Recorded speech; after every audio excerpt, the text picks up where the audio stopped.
जय ठाकुर, जय माँ।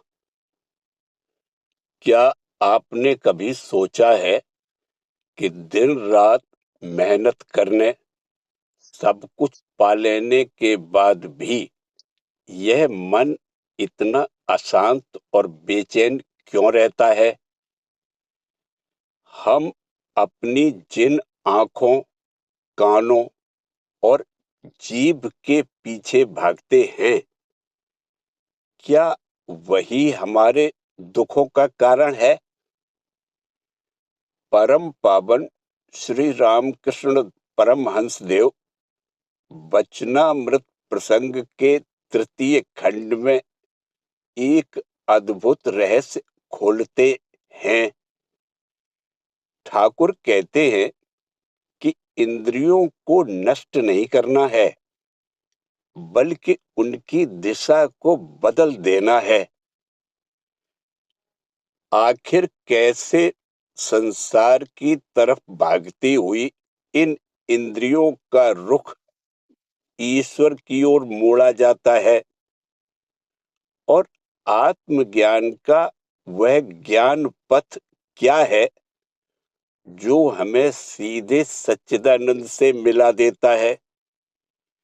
आइए नई रोशनी के आज के इस विशेष अंक में ठाकुर की अमृत वाणी के जरिए इसे गहराई से अनुभव करते हैं। इंद्रियों की दिशा बदलना। श्री रामकृष्ण देव ऐसे लोगों के विषय में बता रहे हैं जिन्हें ज्ञान नहीं होता, विद्या, पांडित्य और धन का अहंकार रहने पर ज्ञान नहीं होता। अर्थात ज्ञान प्राप्त करने के लिए इस ज्ञान के प्रतिबंधक अहंकार को छोड़ना होगा। अहंकार विभिन्न प्रकार के गुणों से होता है। इसे समझाने के लिए वे कहते हैं, तमोगुण का स्वभाव अहंकार है। अहंकार अज्ञान से होता है।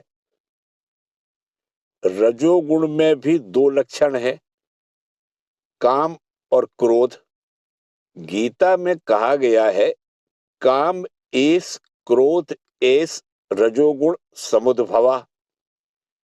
ठाकुर तमस और रजस को पृथक न करके और भी व्यापक अर्थ में कहते हैं कि ये दोनों ही मनुष्य को बद्ध करते हैं और सत्वगुण मुक्त करता है। क्रोध में उचित और अनुचित का ज्ञान नहीं रहता। हनुमान ने लंका जला दी, परंतु यह ज्ञान नहीं था कि इससे सीता जी की कुटिया भी जल जाएगी। क्रोध में हमारी बुद्धि आदि लुप्त हो जाती है। इसे हम स्पष्ट रूप से समझते हैं। हम कहते हैं, उस समय मैं गुस्से में था, बोध नहीं रहा। भगवान गीता में कहते हैं, ध्यायतो विषयानुपुंसा संगस्ते सूप जायते संगात संजायते कामः कामात क्रोधो विजायते।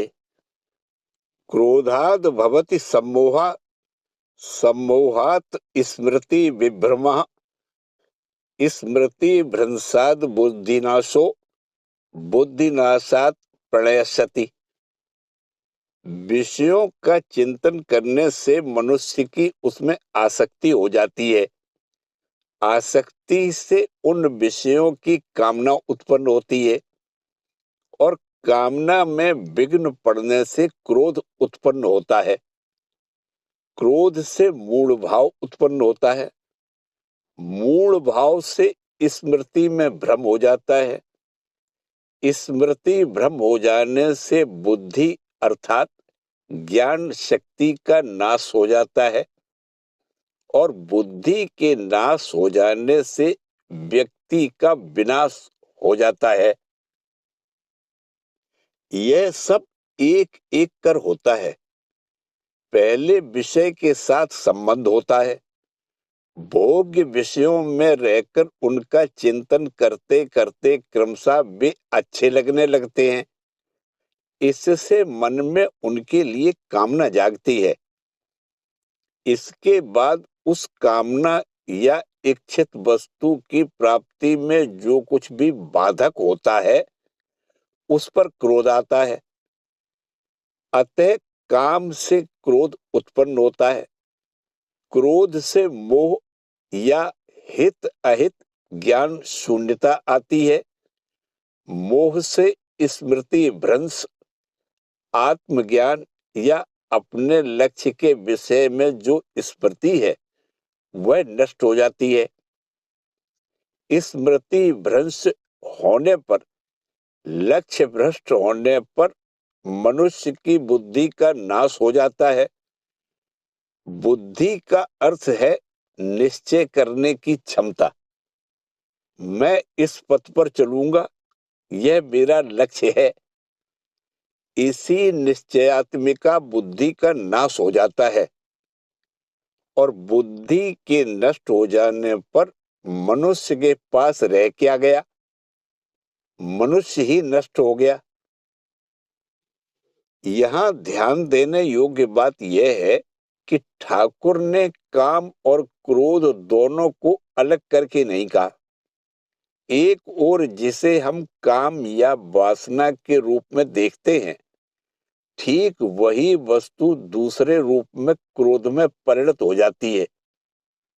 अब यह प्रश्न हमारे मन में स्वाभाविक रूप से उठता है कि काम, क्रोध आदि जो रिपु मनुष्य में हैं, उन पर विजय पाने का उपाय क्या है? ठाकुर कहते हैं, पथरिया घाटा के गिरीन्द्र घोष ने कहा था, काम क्रोध आदि रिपु तो जाने के नहीं, अतः इनकी दिशा मोड़ दो। काम अर्थात पाने की इच्छा ईश्वर के लिए हो। क्रोध ईश्वर प्राप्ति के मार्ग में बाधाओं के प्रति हो।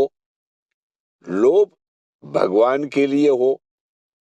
मोह उनके रूप तथा गुण से हो। इसके बाद मद, मात्सर्य आदि इन्हीं से उत्पन्न होते हैं। भगवान को लेकर उन्मत्त हो जाओ, उन्हीं को लेकर अभिमान अहंकार करो। इस तरह से इन रिपुओं की दिशा भगवान की ओर मोड़ देने के बाद इनकी अनिष्ट करने की क्षमता दूर हो जाती है। विशेषकर संसार में किसी व्यक्ति के प्रति हमारे मन में जो आकर्षण है, उसे भगवान की ओर मोड़ पाने से वह हमें भगवान के पास ले जाता है। वैसे यह काम उतना सहज नहीं है जितना प्रतीत होता है, पर अभ्यास करने की यह एक प्रणाली है। ठाकुर ने अनेक प्रसंगों में बार बार इस प्रणाली पर बल दिया है, क्योंकि आम लोगों के लिए यह प्रणाली अत्यंत उपयोगी है। प्रायः ही हम किसी व्यक्ति या स्नेह पात्र के प्रति आकर्षण अनुभव करते हैं, जिसका चरम दृष्टांत है राजा भरत का हिरण का चिंतन करने का प्रसंग। हम भी किसी व्यक्ति विशेष के प्रति आकृष्ट होकर अपना पूरा मन उसी में केंद्रित करके आबद्ध हो जाते हैं। इसका प्रतिकार क्या है? ठाकुर कहते हैं, उसके भीतर ईश्वर को देखने की चेष्टा करो। उदाहरण के लिए, एक विधवा स्त्री भक्त से ठाकुर ने जब पूछा कि उनका जप ध्यान कैसा चल रहा है, तो वे बोली, ध्यान करने के लिए बैठने पर उसका चेहरा या उसकी बातें याद आती हैं। इस प्रकार के अस्पष्ट उत्तर से ठाकुर संतुष्ट नहीं हुए। उन्होंने पूछा, किसकी बातें याद आती हैं? महिला ने बताया कि मैंने अपने एक भतीजे का पालन पोषण किया है, उसी की बात याद आती है, उसी के प्रति आकर्षण है। ठाकुर बोले, उसी को गोपाल समझना। तुमने अब तक उसे मनुष्य समझकर प्रेम किया है, पर अब उसे गोपाल समझकर उससे प्रेम करना। उन्होंने यह नहीं कहा कि उसकी ओर से मन को हटाकर भगवान की ओर ले जाने की चेष्टा करो, वैराग्य का अवलंबन करो, साधना करो। ठाकुर के इस उपदेश का अनुसरण करने पर उक्त भक्त महिला को थोड़े ही दिनों में इतनी गहन आध्यात्मिक अनुभूति हुई कि उसे भाव समाधि तक हो जाती थी। यही प्रणाली है। भक्त को यदि यह कहा जाता कि अपने भतीजे का चिंतन मत करना, तो यह उसके लिए संभव न होता। हमारे मन का जिधर रुझान है, सहसा लगाम खींचकर उधर से उसको रोकने पर वह हमें परास्त करने में अपनी पूरी शक्ति लगा देगा। वैसे ही जैसे एक वेगवती नदी की धारा को बांध के द्वारा रोकने पर वह पूरी शक्ति लगाकर बांध को तोड़ देने की चेष्टा करती है, किंतु यदि नहर काटकर प्रवाह की दिशा को धीरे धीरे परिवर्तित किया जाए, तो वह धारा जिस दिशा में मुड़ेगी, नदी भी उसी दिशा में चलने लगेगी।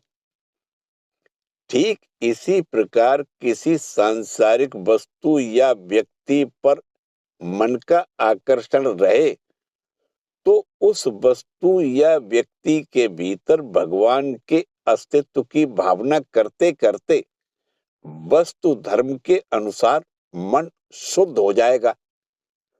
तब आकर्षण उस वस्तु या व्यक्ति के प्रति न होकर भगवान के प्रति होगा। इसी को कौशल कहते हैं। गीता में जैसे कहा गया है, जो कर्म बंधन का कारण है, कौशल पूर्वक करने पर वही कर्म हमें बंधन से मुक्त करता है। इसी प्रकार जो प्रेम हमें बांधता है, कौशल पूर्वक प्रयोग करने पर वही हमें मुक्त करता है। ठाकुर यहाँ वही कौशल सिखा रहे हैं। इसमें अपने मन के साथ कोई प्रबल युद्ध करने की आवश्यकता नहीं है। संभव है उस युद्ध में निरर्थक ही शक्ति का क्षय होता और मन को जीतना कदापि न हो पाता, किंतु इस कौशल से अभ्यास करते करते बालक में गोपाल की भावना करते करते अनायास ही उस बालक के प्रति जो मनुष्य भाव है, वह विस्मृत होकर उसमें गोपाल की उपस्थिति दिखाई देने लगी। मनुष्य का मन जब शुद्ध होता है, तब वह काष्ठ पाषाण के समान जड़ नहीं हो जाता, अथवा उसके मन की स्वाभाविक वृत्तियां मर नहीं जाती। तब वे सब भगवदोन्मुखी हो जाती हैं। जो वस्तु हमें आकर्षित करती है, ठाकुर उसमें भगवान की भावना करने को ज्ञान पूर्वक इस कौशल का सहारा लेने को कहते हैं। शास्त्र कहते हैं कि जड़ वस्तु मन को आकर्षित नहीं करती। उसके भीतर जो चेतना है, भगवत सत्ता है, जो आनंद रूप में विराज रहे हैं, उन्हीं की ओर हमारा चित्त आकृष्ट होता है। उस आकर्षण को हम उन्हीं का न समझकर जड़ के आवरण का ही आकर्षण समझ बैठते हैं और इसीलिए बंधन में पड़ते हैं। किंतु आकर्षित करने वाली वस्तु को ईश्वर दृष्टि से देखने पर फिर वह बंधन का कारण नहीं होती। इसके द्वारा ही हम समझ सकते हैं कि जिन दृश्यों को देखकर साधारण व्यक्ति के मन में बुरे भावों का उदय होता है, उसी को देखकर ठाकुर क्यों भगवदानंद में विभोर हो जाते थे। शराबी का मतवालापन क्या किसी के मन में धर्म भाव का उद्रेक करता है? लेकिन शराब पीकर या चाहे जैसे भी हो, आनंद की अनुभूति हो रही है। वह आनंदानुभूति ठाकुर के मन में परमानंद की अनुभूति जगा देती है। वे समाधिस्थ हो जाते हैं। इसी प्रकार और भी अनेक प्रसंगों में जहां तीव्र विषय सुख मनुष्य को आकर्षित कर रहा है, ठाकुर की दृष्टि में वहां विषय नहीं, भगवान हैं। विषयानंद भी ईश्वरीय आनंद का ही एक लघु अंश है। प्रकाश के ऊपर आवरण रहने पर भी जैसे किसी छिद्र से प्रकाश की एक सूक्ष्म किरण बाहर निकल आती है, वैसे ही ब्रह्मानंद का ही वह लघुतम अंश विषय रूप आवरण को भेद कर आ रहा है और हम उसकी ओर आकृष्ट हो रहे हैं। इसीलिए ठाकुर बार बार कहते हैं, विषय के प्रति प्रेम आबद्ध करता है, इसे उनके ऊपर आरोपित करो। इसी को कहते हैं दिशा मोड़ देना। इसी तरह कुवृत्तियों की दिशा को मोड़कर वस्तु के स्वरूप का अनुभव करने की चेष्टा करते करते विषय अदृश्य होकर वहां स्वयं परमेश्वर ही अभिव्यक्त होंगे। उन्हीं के आकर्षण का बोध होगा। यह साधना का एक विशेष अंग है। विशेषकर भक्ति पथ का यह भी एक उपाय है। यह उपाय भक्ति शास्त्र में इसी प्रकार स्वीकृत हुआ है। मिट्टी, पत्थर या काठ की एक मूर्ति बनाकर हम सोचने लगे कि ये परमेश्वर है, ये उन्हीं की मूर्ति है, इसके भीतर हम उन्हीं का चिंतन करेंगे। मूर्ति हमारे लिए प्रत्यक्ष है, उसको हम सजा संवार सकते हैं, हिला डुला सकते हैं, जबकि ईश्वर को तो हम पकड़ नहीं सकते, छू नहीं सकते। यद्यपि विचार की दृष्टि से देखने पर हम भली भांति समझते हैं कि मूर्ति ईश्वर नहीं है, यह किसी मूर्तिकार द्वारा गढ़ी हुई है, किंतु फिर भी शास्त्र का निर्देश है, उसमें ईश्वर भाव रखो।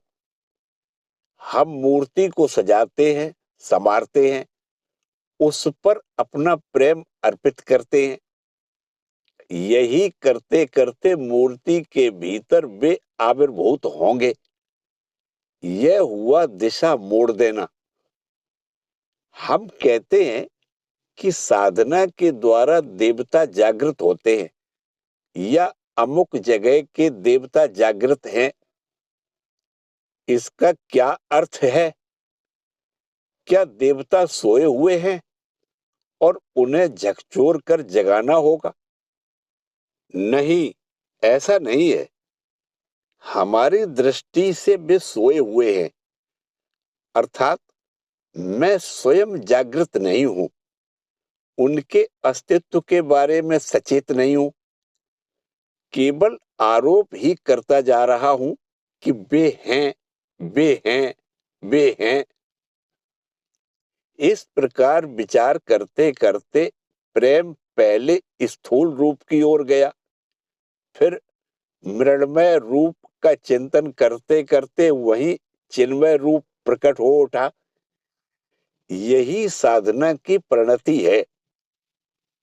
पूजा करते समय पूजा विधि के अनुसार मूर्ति में प्राण प्रतिष्ठा की जाती है। यह प्राण कहां से आता है?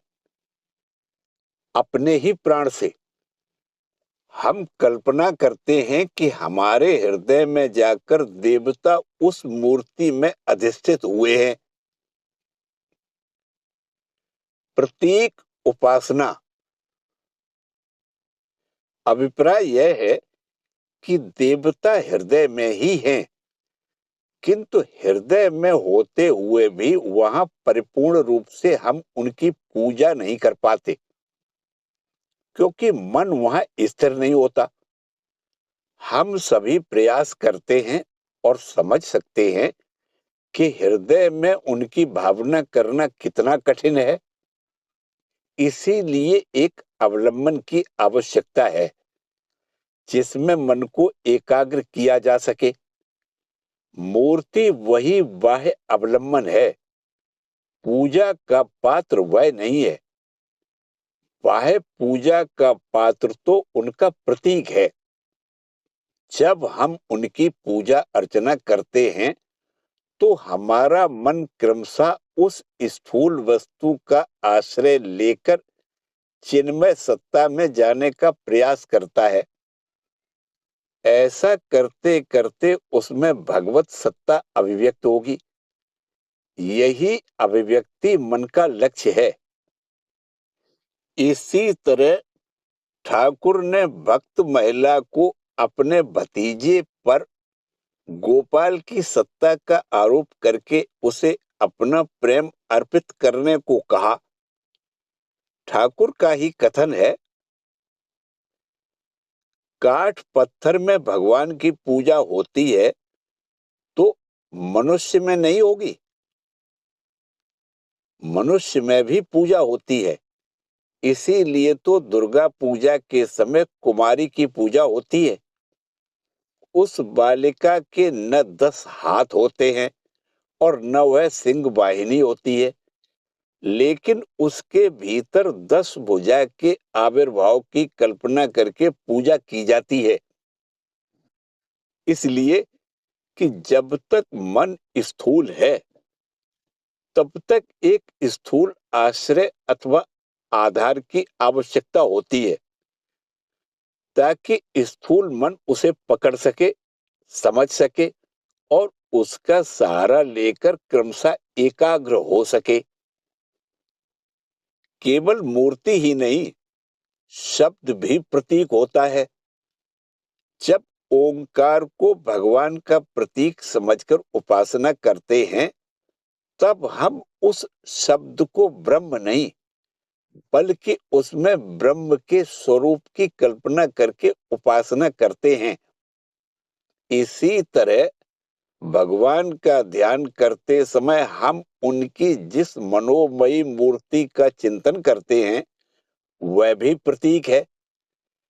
साक्षात उनके होने पर इतना प्रयास करके मन को लगाने की आवश्यकता नहीं होती। इस प्रकार उनकी अनेक प्रकार की प्रतिमाएं तथा प्रतीक हो सकते हैं, जिनका सहारा लेकर हम उन्हीं का चिंतन करते हैं।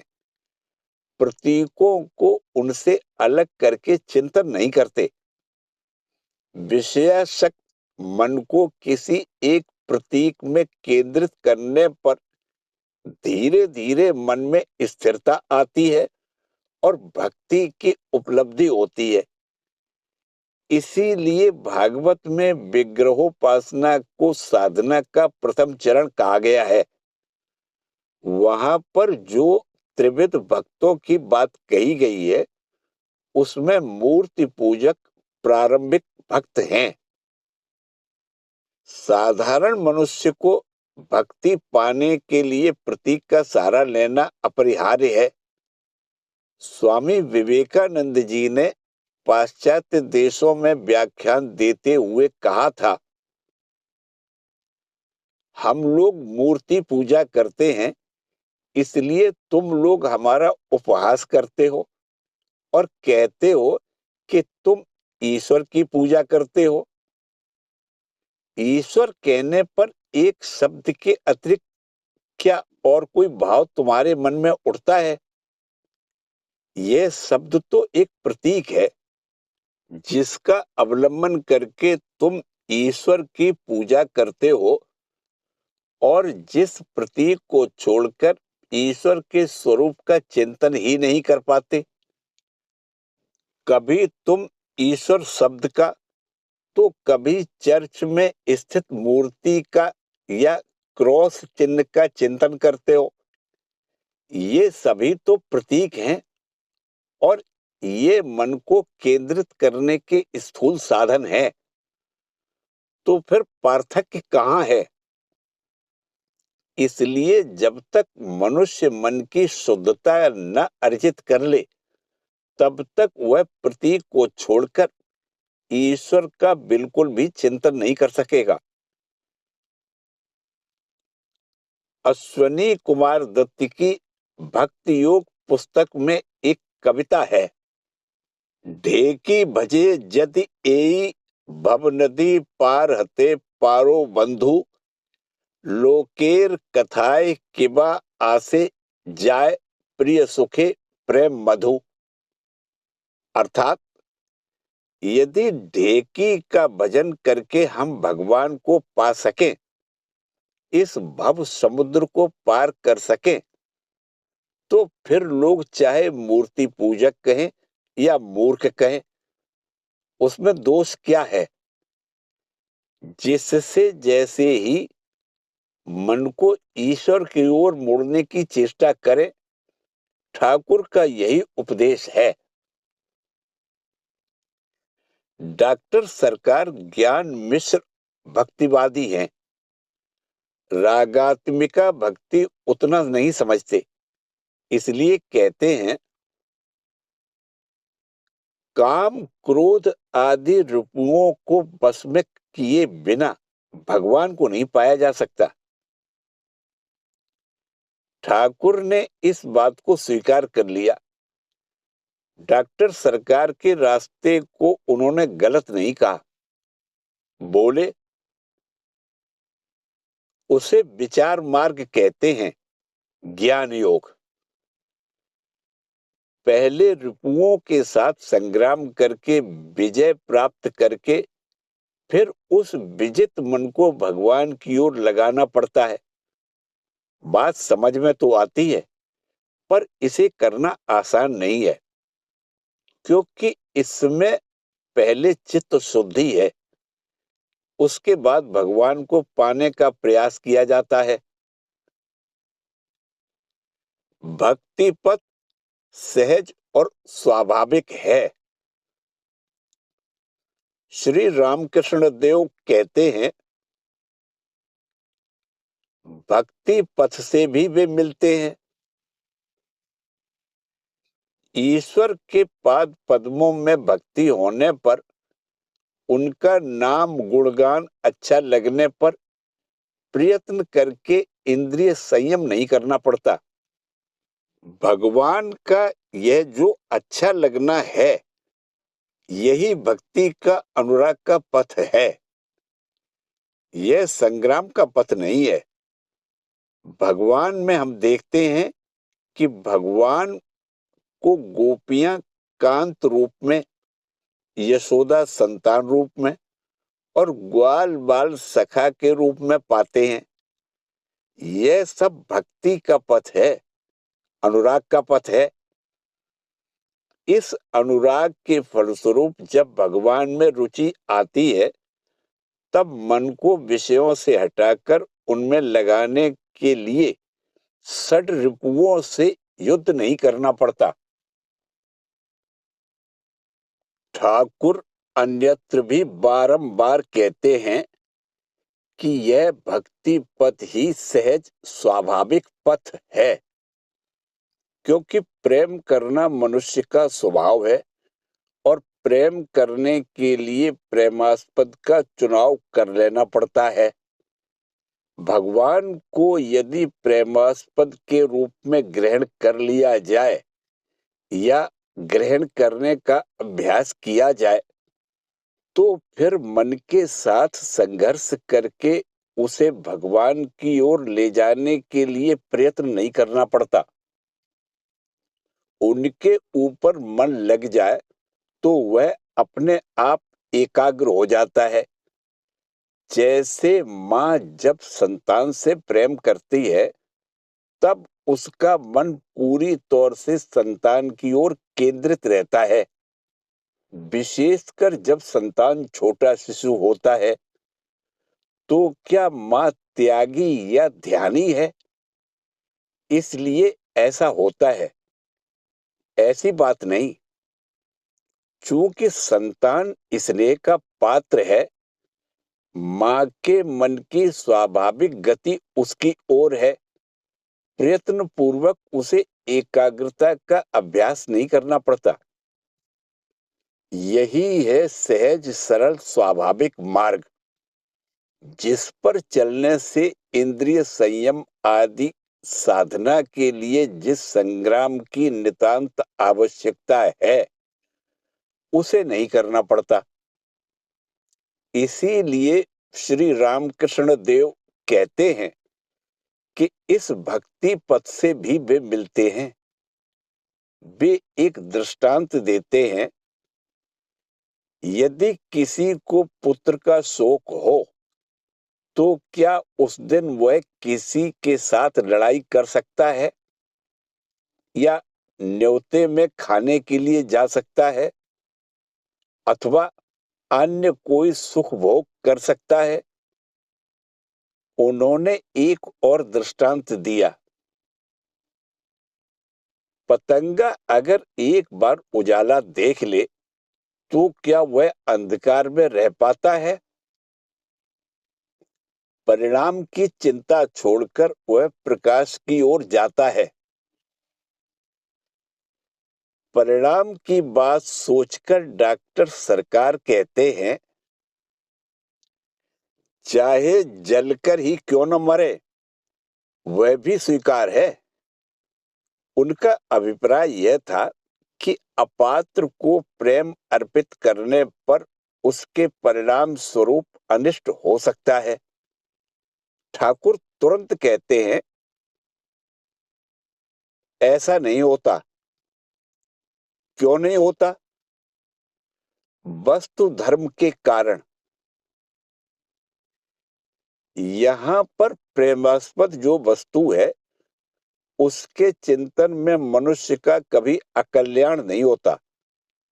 भगवान के संबंध में उसकी धारणा स्पष्ट हो या न हो, उसका प्रेम ही उसे भगवान के सानिध्य में ले जाएगा तथा उसके प्रयत्न न करने पर भी भगवान का स्वरूप उसके समक्ष व्यक्त हो जाएगा।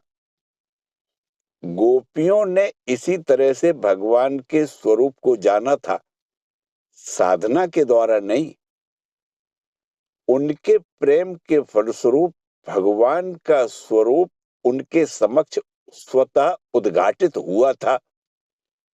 भागवत में गोपियां कहती हैं, न खलु गोपिका नंदनो भवान अखिल देहिनाम अंतरात्मक दृक्। हे प्रभो, तुम केवल गोपियों के आनंददायक श्री कृष्ण नहीं हो, समस्त प्राणियों के तुम अंतरात्मा हो और दृष्टा के रूप में सब देख रहे हो। ऐसा कहने का अभिप्राय यह है कि तुम्हारे विरह में हमारी यह जो वेदना है, इसे क्या तुम नहीं देखते? लेकिन बोलती किस प्रकार हैं? कहती है, अखिल प्राणियों के अंतर में रहकर सबको देखते हो। हमारा भी जो दुख है उसे तुम जानते हो। गोपियों ने उन्हें इस रूप में पहचाना। वह कैसे पहचाना? साधना के द्वारा। साधना उन्होंने नहीं की। शास्त्र पढ़कर? शास्त्र भी उन्होंने नहीं पढ़े। तो क्या यज्ञ आदि करके? नहीं, वह भी उन्होंने नहीं किया। उनका एकमात्र अवलंबन था भगवान के प्रति प्राणपण से प्रेम। उनके पास और कुछ नहीं था। इस संपदा से संपन्न गोपियों के समक्ष भगवान भी अपने स्वरूप को प्रकट किए बिना नहीं रह सके। जो अनन्य भाव के साथ उनसे प्रेम करते हैं, उनके सामने भगवान का स्वरूप कभी छिपा नहीं रहता।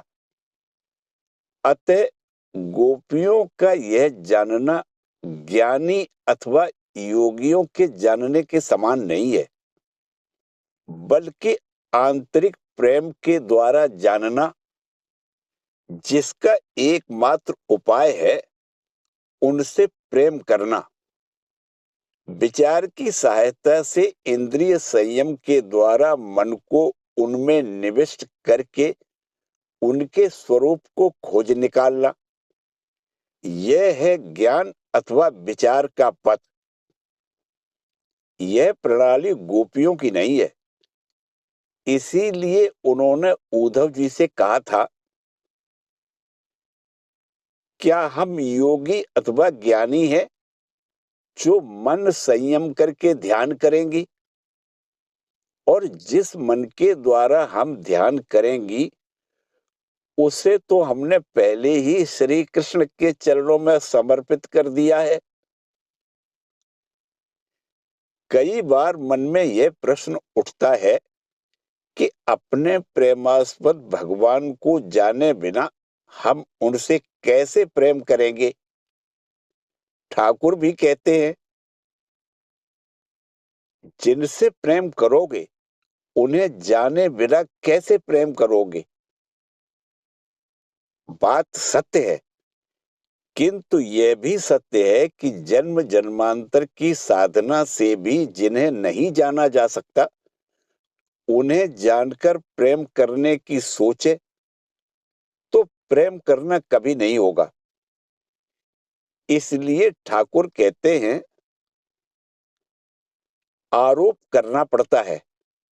सबके हृदय में प्रेम की अनुभूति है, कोई प्रियजन से, कोई धन संपदा से, तो कोई मान यश से प्रेम करता है।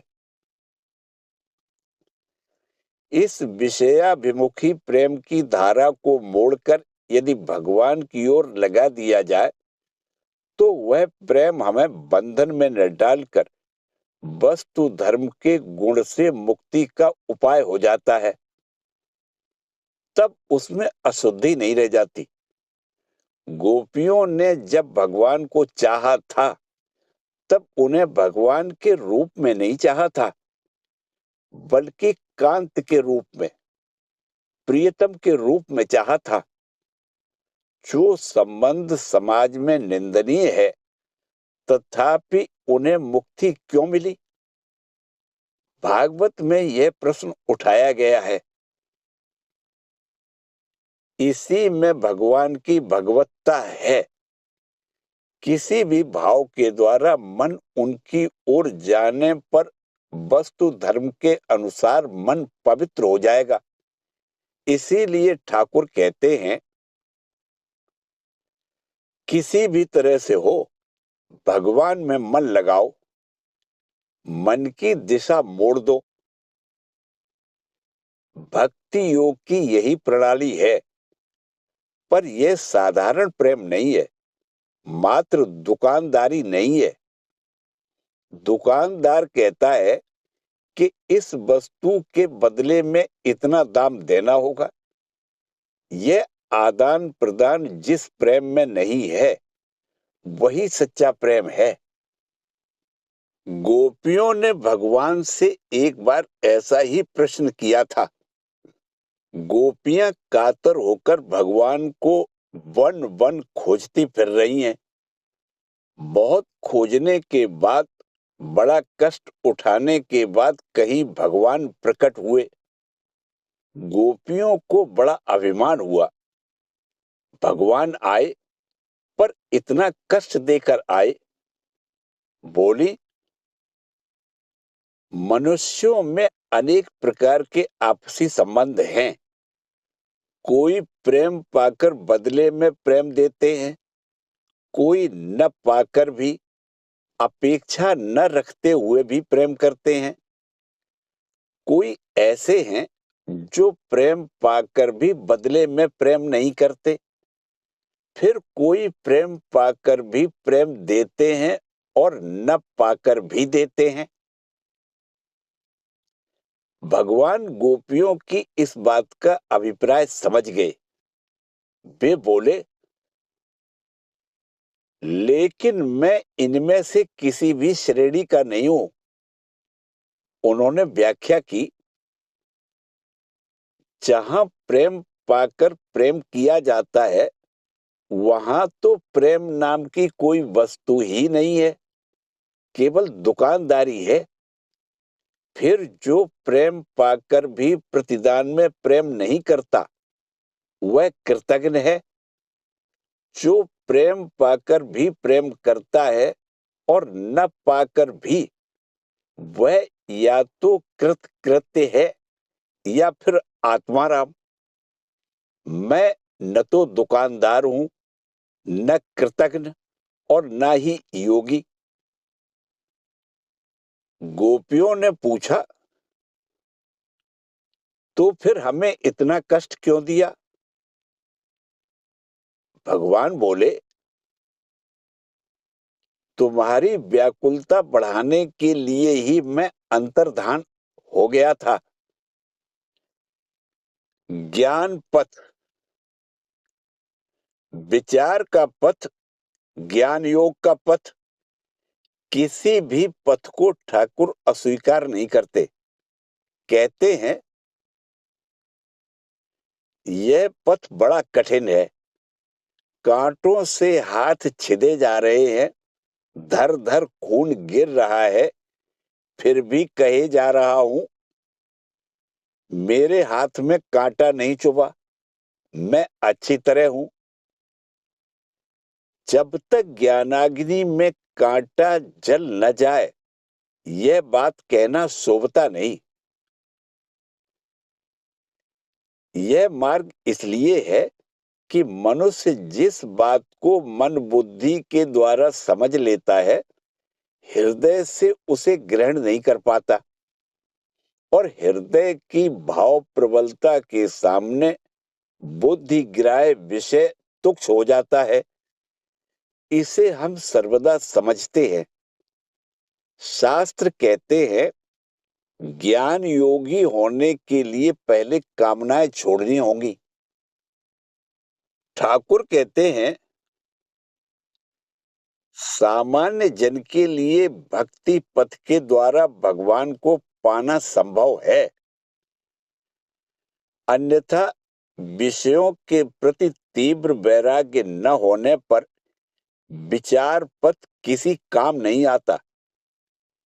इसीलिए विवेक वैराग्यहीन पंडित गण ठाकुर को खर पतवार के समान तुच्छ प्रतीत होते थे।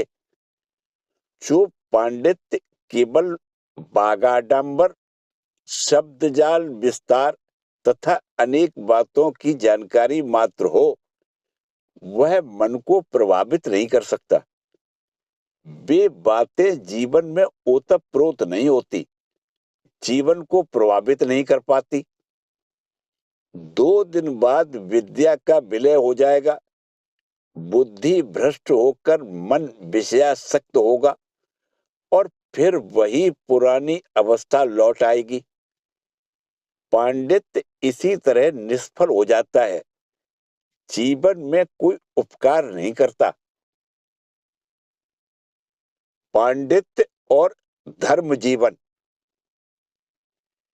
धर्म की उपलब्धि के लिए कितनी ही किताबें पढ़नी पड़ती हैं। महिमा चरण का यह मत सुनकर ठाकुर ने कहा था, पढ़कर ज्ञान हो जाने से तो वस्तुलाभ सहज ही हो जाता।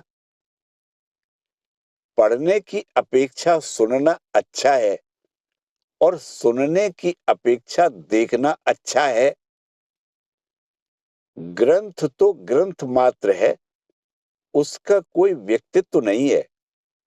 जिसके व्यक्तित्व का प्रभाव है, ऐसे किसी व्यक्ति से सुन लेने पर वह सुनना पढ़ने की अपेक्षा अधिक उपयोगी होगा। किंतु पढ़कर अथवा सुनकर पाया हुआ ज्ञान परोक्ष है।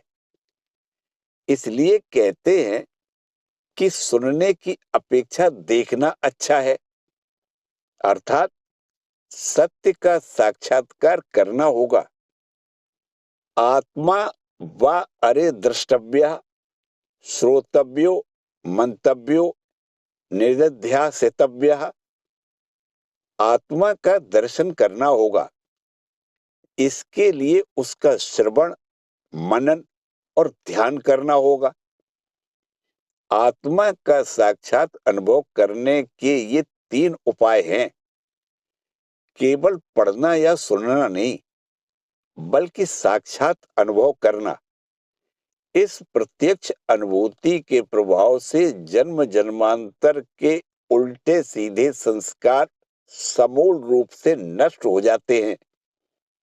शास्त्र से प्राप्त ज्ञान के द्वारा संशय दूर नहीं होते, वह प्रत्यक्ष का विरोधी प्रतीत होता है। तुम ब्रह्म हो अथवा जगत मिथ्या है, इस वाक्य को बारंबार सुनने के बाद भी हम इसकी धारणा नहीं कर पाते। यह मात्र शब्द ज्ञान है, यह प्रत्यक्ष अज्ञान को दूर नहीं कर सकता। इसीलिए उपाय के रूप में वे कहते हैं कि पहले सुनना होगा, फिर विचार करना होगा और तब सिद्धांत को दृढ़ करने के लिए ध्यान के द्वारा मन को स्थिर करना होगा। इस तरह अभ्यास करते करते ज्ञान योग के द्वारा वस्तु का साक्षात्कार करना होगा। अतएव शास्त्र की बातें सुनना और साक्षात अनुभव करना, इन दोनों में बड़ा अंतर है। शास्त्र अथवा महापुरुष की बातें सुनकर भी जीवन परिवर्तित न होने पर वे बातें अर्थहीन हो जाती हैं। इस प्रसंग में ठाकुर की वह पंडित और माझी की कथा याद रखनी होगी। नौका में सवार होकर पंडित माझी से पूछता है कि उसने कौन कौन से वेद वेदांत आदि शास्त्र पढ़े हैं, और माझी कहता है कि वह तो कुछ भी नहीं जानता, उसने कुछ भी नहीं पढ़ा। पंडित ने कहा, तब तो तुम्हारा 12 आना जीवन व्यर्थ ही गया। उसी समय आंधी आ गई। माझी बोला, महाराज तैरना जानते हैं? अब इस बार पंडित के नहीं बोलने की बारी थी। माझी ने कहा, तब तो आपका 16 आने ही व्यर्थ गया। हम लोग भी शास्त्र आदि थोड़ा बहुत जानते हैं, लेकिन असल बात नहीं जानते। अतः हमारा 16 आने व्यर्थ जा रहा है। ठाकुर कहते हैं, शास्त्र वाक्य को वृथा ही केवल मुंह से बोलकर क्या होगा, उसके सार वस्तु को जानना होगा एवं उसे अपने जीवन में क्रियान्वित करना होगा। वे कहते, सा चातुरी चातुरी, वही चतुराई चतुराई है जिसके द्वारा भव समुद्र से पार उतरा जा सके। उसे न जान पाने पर, न कर पाने पर फिर भला क्या जाना गया। शास्त्र कहते हैं, तमे वैकम जानथ आत्मानम अन्या वाचो विमुंचथ अमृतस्य एस सेतु। उस अद्वितीय आत्मा को जानो, अन्य सब बातों का परित्याग करो। अमृत तत्व की उपलब्धि का यही एकमात्र मार्ग है। उपनिषद के नारद सनत कुमार संवाद में भी यही बात दिख पड़ती है। नारद जिन जिन विषयों से अवगत हैं उनकी एक तालिका देते हैं। ऋग्वेदम भगवोधेमि, यजुर्वेदम सामवेदम, अथर्वणम, चतुर्थम इतिहास पुराणम, पंचम वेदानाम वेदम पित्र्यम, राशिम दैवम निधिम, बाको वाक्यम एकायनम देव विद्याम, ब्रह्म विद्याम भूत विद्याम, छत्र विद्याम नक्षत्र विद्याम, सर्प देवजन विद्याम एतत् भगवोधेमि। तालिका को देखकर यही समझ में आता है कि वे उस समय प्रचलित समस्त विद्याओं में पारंगत थे, किंतु इतने पर भी वे कहते हैं मैं केवल मंत्रविद हूं, आत्मविद नहीं। सुना है कि आत्मविद लोग शोक को पार कर जाते हैं। तरति शोकम आत्मविद, अनात्मविद हूं इसलिए मैं शोक कर रहा हूं। सोहम भगवा सोचामी, आप मुझे आत्मज्ञान देकर उस शोक से पार ले चलिए। तम मां भगवान शोकस्य पारम तारयतु। जगत की सारी विद्याएं प्राप्त हो जाने पर भी आत्मा को जाने बिना शोक को पार करके आनंद अमृत का अधिकारी नहीं हुआ जा सकता। अब इसी आत्मज्ञान के विविध उपायों में ठाकुर कहते हैं विचार का पथ, ज्ञान योग का पथ कठिन है, क्योंकि इसके लिए पूर्व प्रस्तुति की आवश्यकता है। मन की इतनी तैयारी हो कि विचार के द्वारा, बुद्धि के द्वारा हम सत्य की उपलब्धि करें और मन उसे पूरी तौर से स्वीकार कर ले। साधारणतः विचार के द्वारा हम जिस सिद्धांत पर पहुंचते हैं, अंतःकरण ठीक उसके विपरीत पथ पर चलने की चेष्टा करता है। इसीलिए वह विचार हमारे किसी काम नहीं आता। ठाकुर कहते हैं जो लोग शतरंज खेलते हैं वे खुद चाल को उतनी अच्छी तरह नहीं समझते, परंतु जो लोग खेलते नहीं और तटस्थ रहकर चाल बतला देते हैं उनकी चाल खेलने वालों की चाल से बहुत अंशों में ठीक होती है। यह जो चाल में गलतियां होती हैं थोड़ा विचार करने से ही वे समझ में आ जाती हैं। बात तो समझ में आ जाती है किंतु जीवन में उसे परिणत करना भी नहीं हो पा रहा है। संसारी मनुष्य मुंह से सत्य की प्रशंसा करते हुए अथवा शास्त्र वाक्य उद्धृत करते हुए कहता है सत्यान प्रमुदित व्यम, सत्य से विमुख नहीं होना चाहिए, किंतु परीक्षा की घड़ी आने पर सत्य पर पकड़ ढीली हो जाती है। विषयासक्ति के कारण धन, सुख और यश के लिए आवश्यकता हुई तो हम पग पग पर झूठ बोलते हैं।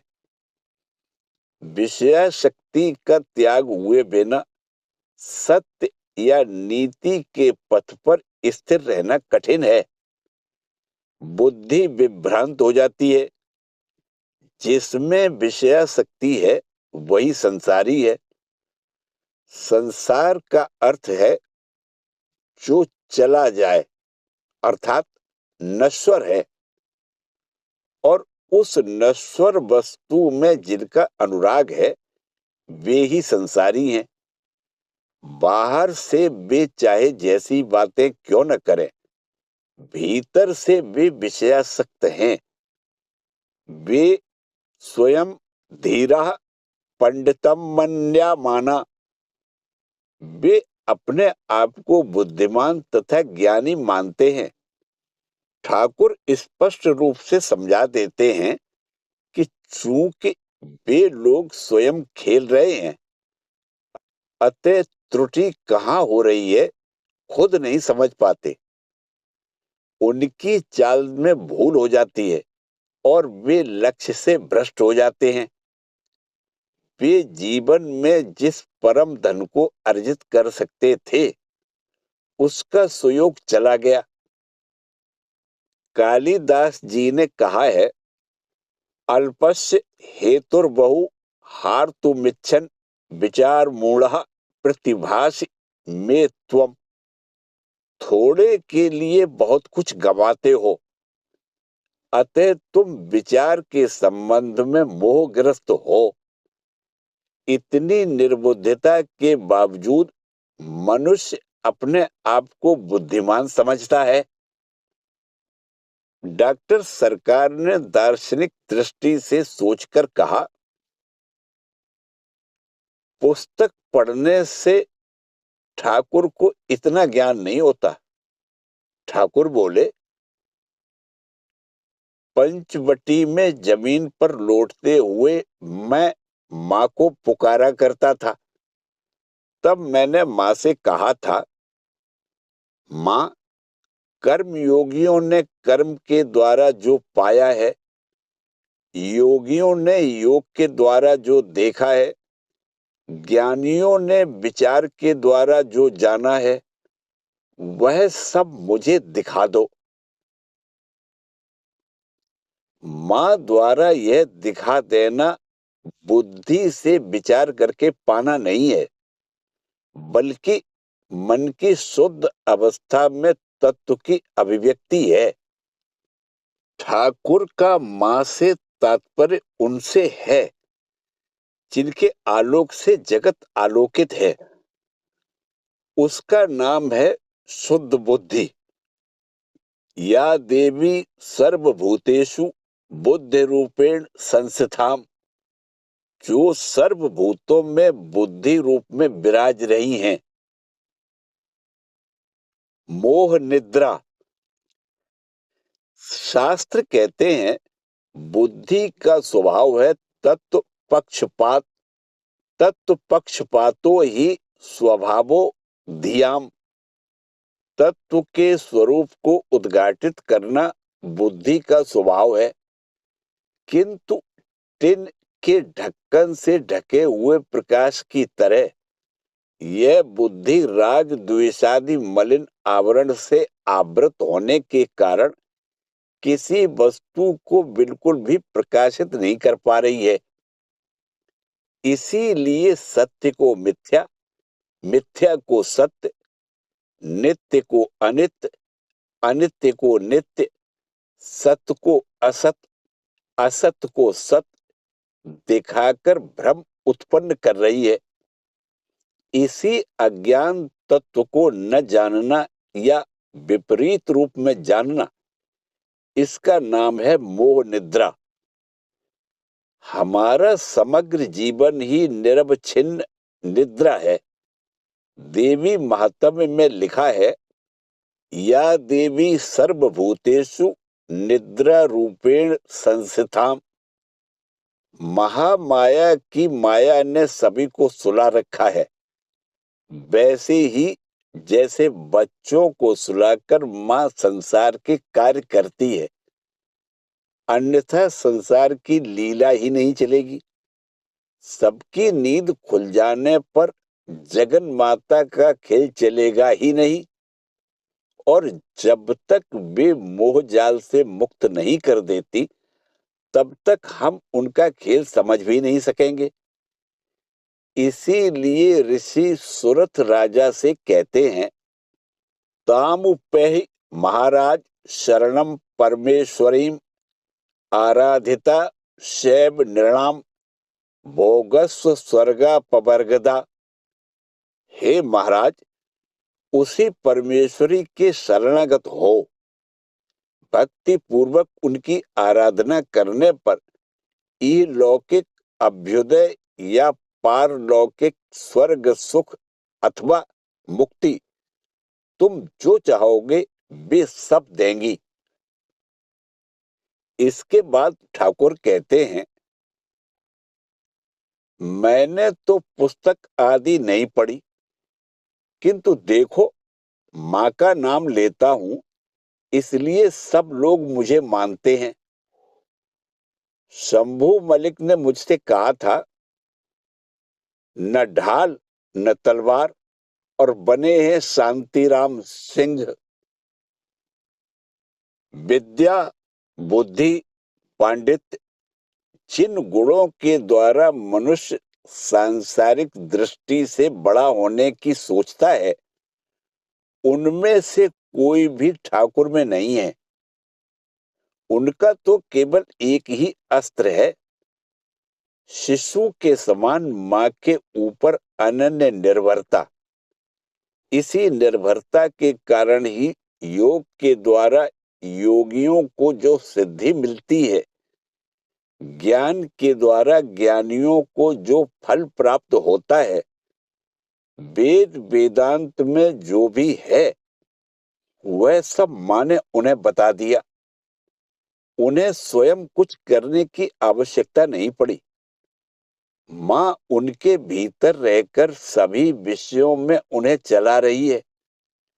जगन माता की संपूर्ण शक्ति, विश्व की कल्याणकारिणी शक्ति उनके भीतर से निर्बाध रूप से अभिव्यक्त हो रही है। अंदर में और बाहर सर्वत्र माँ विराज रही है। जगन माता जिनकी मुट्ठी में है, उन्हें फिर चिंता किस बात की। जब जो आवश्यकता हुई, मांगते ही यदि माँ से मिल जाए, तो फिर अन्य अस्त्र की क्या आवश्यकता। यद्यपि माँ शक्ति रूप में सबके भीतर हैं, फिर भी हम युद्ध में हार जाते हैं, क्योंकि अविद्या का आवरण होने के कारण हमें माँ की उपस्थिति का अनुभव नहीं हो पाता।